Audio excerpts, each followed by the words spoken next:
The American Civil War remains our country's bloodiest conflict.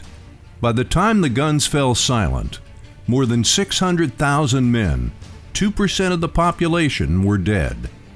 Thousands more suffered crippling wounds they would carry for the rest of their lives.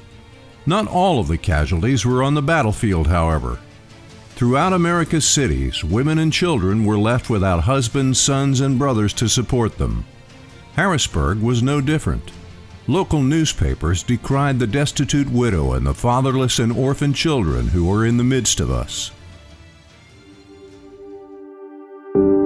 Stepping into this void were 18 women from 9 Harrisburg churches who vowed to make a difference. In this time when women did not have legal standing to conduct business, they recruited the city's leading men to help.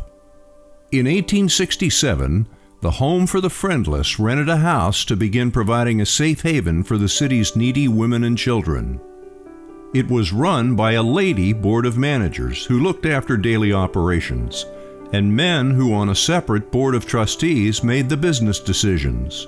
Building a permanent home at 5th and Minnick Streets, where Homeland remains to this day, was among the first of those decisions. In 1872, the new building welcomed its first residents, and the Harrisburg region welcomed something truly special. When I joined the board in 1955, Homeland was called by the dreadful name of Home for the Friendless. The home was run by 2 boards. One was the board of lady managers who took care of the daily tasks and daily living of the residents. And then there was the board of trustees who were a very frugal group. When Mrs. John Kunkel became president of the board of managers, she changed things. She went to the trustees and said they had to loosen the purse strings. Oh, she was amazing. And she really did loosen the purse strings of the trustees, which wasn't easy. But as you know, my mother-in-law was not an easy person to say no to. So she was really quite wonderful in changing the character, really, of the home. She just spruced it up and made it beautiful.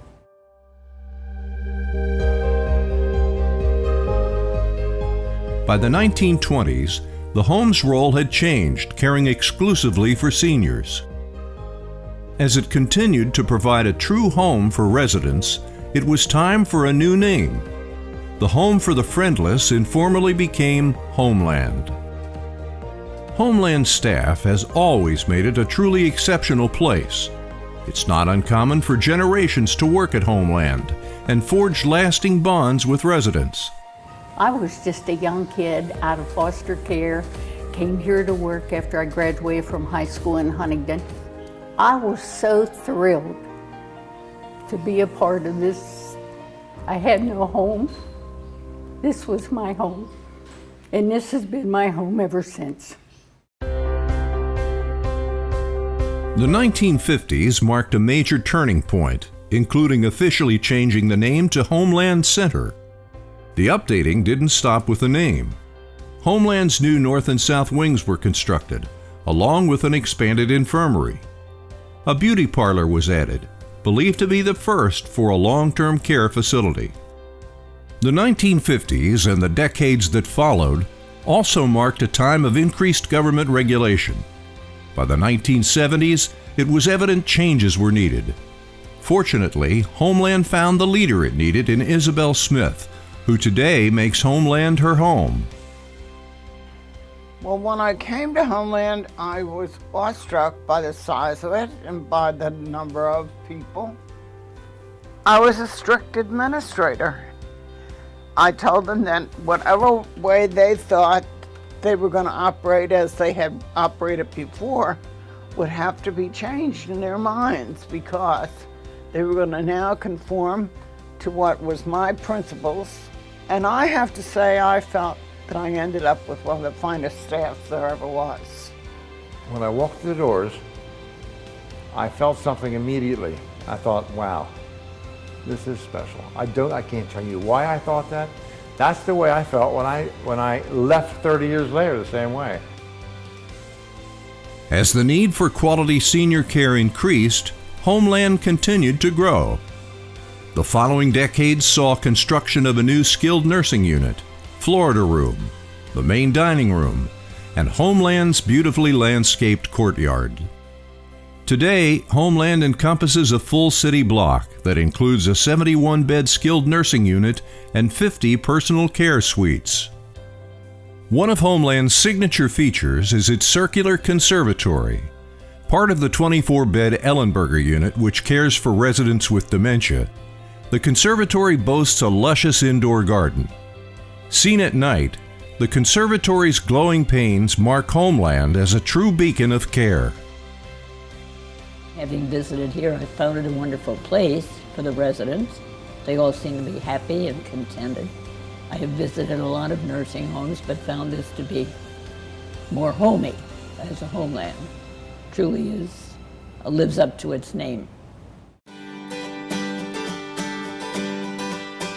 As Homeland faces a new century, we realize our mission to meet our community's medical and social needs extends beyond our historic walls.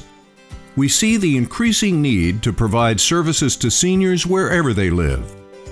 Homeland Hospice, established in 2009, was the first of our outreach programs. In 2015, it began offering the region's only dedicated pediatric hospice care. And in 2016, Homeland established 2 home-based services to address the growing desire of seniors to live independently for as long as possible. Homeland Home Care assists seniors with daily tasks. Homeland Home Health provides doctor-ordered medical assistance. Today, these services cover 17 counties in south-central Pennsylvania. Beginning in 1866 through current, the major priority that we have is to be of service to those who have entrusted their lives to us. The challenges that we are now facing really are not challenges, they're opportunities. And those opportunities will further strengthen Homeland as we move into the future. I'm the oldest living volunteer, but of course at my age, I'm the oldest living anything. Anywhere I go, I've enjoyed it. You know, it's very rewarding to be able to be with people. Homeland Center is a special place, and it has meant much to me over all the years that I've served. I've seen so many changes, and they are wonderful. I love what this place has become.